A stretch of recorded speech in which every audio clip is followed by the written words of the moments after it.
सरपंच संतोष देशमुख हत्या प्रकरणी आज बीडच्या विशेष मकोका न्यायालयामध्ये सुनावणी होणार आहे। वाल्मिक कराडच्या दोषमुक्तीच्या अर्जावर न्यायालय आज निर्णय देण्याची शक्यता आहे। सुनावणीवेळी वाल्मिक कराडच्या वकिलांनी दोषमुक्ती अर्जावर युक्तिवाद केला होता।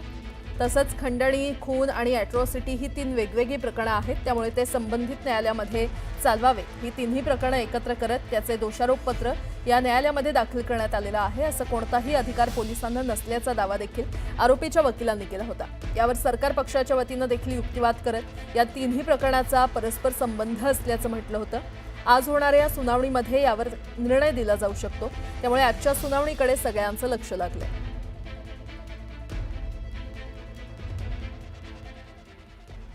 पुन्हा एकदा बातम्या वेगवान स्वरूपात।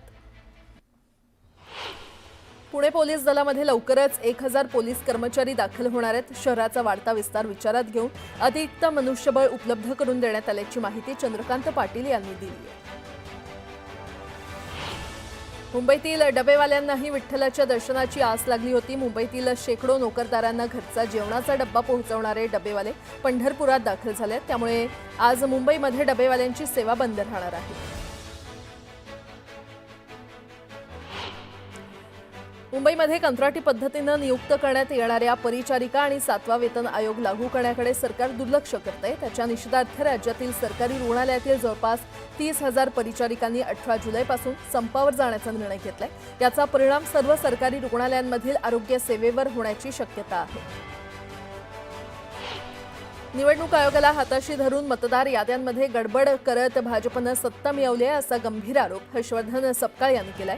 त्यालाच पायबंद घालण्याचे उपाय सुचवण्यासाठी काँग्रेसनं समिती गठीत केल्याची माहिती सपकाळ यांनी दिली आहे। रत्नागिरी जिल्ह्याला पावसानं झोडपून काढण्यास सुरुवात केली आहे। दिवसरात्र मुसळधार पावसामुळे जिल्ह्यातील नदी आणि धरणं ओसंडून वाहू लागली आहेत। काही नद्यांनी धोक्याची पातळी ओलांडली आहे, तर बऱ्यापैकी धरणंही तुडुंब भरली आहेत। मुंबई आणि परिसरातील अन्य भाषिकांना मराठीचे धडे देण्यात येणार आहेत। त्यासाठी मुंबई विद्यापीठाच्या जर्मन विभागात यावर्षीच्या संवादात्मक मराठी अभ्यासक्रमाचे स्तर 1 चे वर्ग सुरू झालेत। या अभ्यासक्रमासाठीची प्रवेश प्रक्रिया अजूनही सुरू आहे। आजपासून पुढील 5 दिवस नंदुरबारपासून मुंबई, कोकण आणि विदर्भातील 19 जिल्ह्यात जोरदार पावसाची शक्यता वर्तवण्यात आली आहे आणि त्यामुळे नागरिकांना सतर्कतेचा इशारा देण्यात आला आहे। सोलापूरमध्ये दररोज लाखो विद्यार्थी बसनं शाळा महाविद्यालयामध्ये ये जा करत असतात, मात्र विविध कारणांनी काही फेऱ्या अचानक रद्द केल्या जातात आणि त्यामुळे विद्यार्थ्यांची प्रचंड गैरसोय होते। यापुढे आता प्रत्येक आगार प्रमुखांनी शालेय फेरी कोणत्याही परिस्थितीमध्ये रद्द होणार नाही याची दक्षता घ्यावी, असे निर्देश प्रताप सतनाईक यांनी दिले। येत्या 24 ते 48 तासात चंद्रपूर आणि गडचिरोलीसह विदर्भात जोरदार ते अतिजोरदार पावसाची शक्यता हवामान खात्यानं वर्तवली आहे। विभागानं ऑरेंज अलर्ट जारी केलेला आहे। पूर्व विदर्भात 2 दिवस शांत राहिलेले ढग मुसळधार बरसण्याची शक्यता आहे। 25 वर्ष झाली तरी देखील 3427 शाळा आणि 15571 तुकड्या 40 ते 80% अनुदानावरच थांबलेल्या आहेत। त्यामुळे त्या शाळांवरील शिक्षकांनी 8 आणि 9 जुलैला शाळा बंद ठेवून रस्त्यावर उतरण्याचा निर्णय घेतलाय। मात्र 8 आणि 9 जुलैला शाळा बंद राहणार नसल्याचं शिक्षण खात्याकडून स्पष्ट करण्यात आलंय।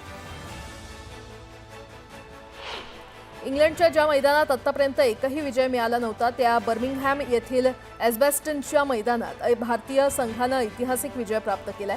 भारतीय संघानं 336 धावांनी इंग्लंडला पराभूत करत परदेशातील सर्वात मोठा विजय प्राप्त केलेला आहे। एवढंच नाही तर भारतीय संघ एजबॅस्टनच्या मैदानात कसोटी जिंकणारा पहिला आशियाई संघ ठरलाय।